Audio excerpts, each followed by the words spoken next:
Milo was a boy like any other, but he carried a peculiar burden, envy. No matter what he had, it never seemed enough. If someone rode a shiny new bicycle, Milo would sigh, staring at his old one with its squeaky chain. If another child had a pair of fancy sneakers, Milo would look down at his scuffed shoes and feel a pang of jealousy.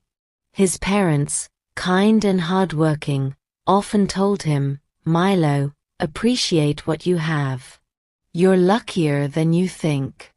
But Milo would shrug it off, certain that life was better for everyone else. One bright morning, as Milo walked home from school, his friend Peter sped past him on a sparkling red bicycle. Milo's heart sank. "Why can't I have something like that?" he muttered.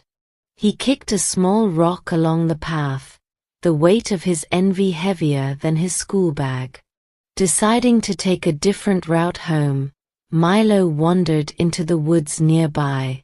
He had heard stories of these woods, how they were magical, how strange things happened to those who ventured too far.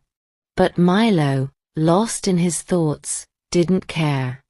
As he walked deeper into the forest, he came upon an enormous oak tree. Beneath its sprawling branches sat an old man with a long white beard and a peculiar golden box on his lap. The man seemed to be waiting, his eyes twinkling with mischief. "Hello there, young one," the man greeted, his voice kind yet commanding. Milo hesitated, but curiosity got the better of him. "Hello, sir. What's that box you have?" The old man chuckled softly. "Ah, this is no ordinary box. It's the box of exchange. It allows people to trade their lives with someone else's. Would you like to try it?" Milo's eyes widened. "Trade my life? You mean I could be someone else?" "Exactly," the old man replied. "Anyone you envy. Just say their name while looking into the mirror inside this box, and you'll live their life. But be warned, once you make the trade, you'll experience everything they do." Milo's envy flared. This was his chance. "I want to be Peter," he said without hesitation. The old man opened the box, revealing a shimmering mirror. As Milo looked into it, a blinding light surrounded him. When it faded, he was standing in Peter's grand mansion. At first, Milo was thrilled. The house was enormous, filled with toys, gadgets, and a big backyard with a pool. But as the day went on, he noticed something odd.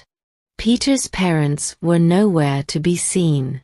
The servants were polite but distant, and the house felt strangely empty. Milo missed the laughter of his siblings and his mother calling him for dinner. "This isn't what I thought it would be," Milo murmured. He rushed back to the woods, hoping to find the old man. When he arrived, the old man was still there, as if he had been expecting Milo. "Changed your mind already?" he asked with a knowing smile. "Yes," Milo admitted. "Can I try someone else's life?" The old man nodded. "Who will it be?"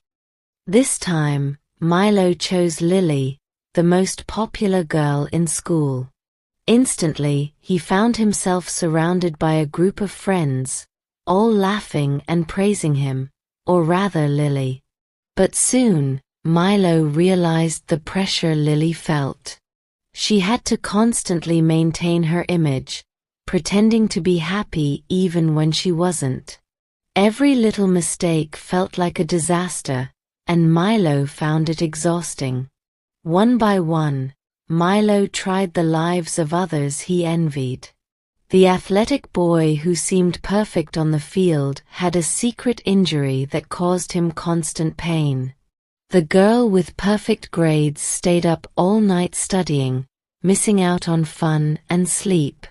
Even the wealthy businessman in the town lived in isolation, his fortune unable to buy him true companionship.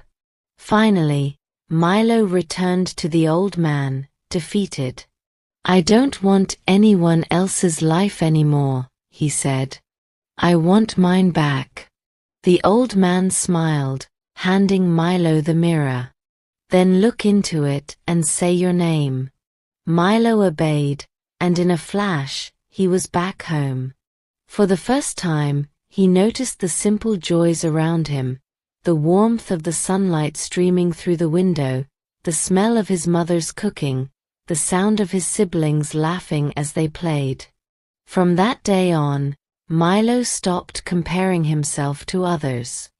He began to cherish the little things: his father's stories, his mother's hugs, the old bicycle that still carried him wherever he needed to go. Though he never saw the old man again, Milo often thought of the golden box and the lesson it had taught him. True happiness, he realized, wasn't about having what others had. It was about appreciating what was already his. And with that understanding, Milo's heart felt lighter, his days brighter, and his life richer than he ever thought possible.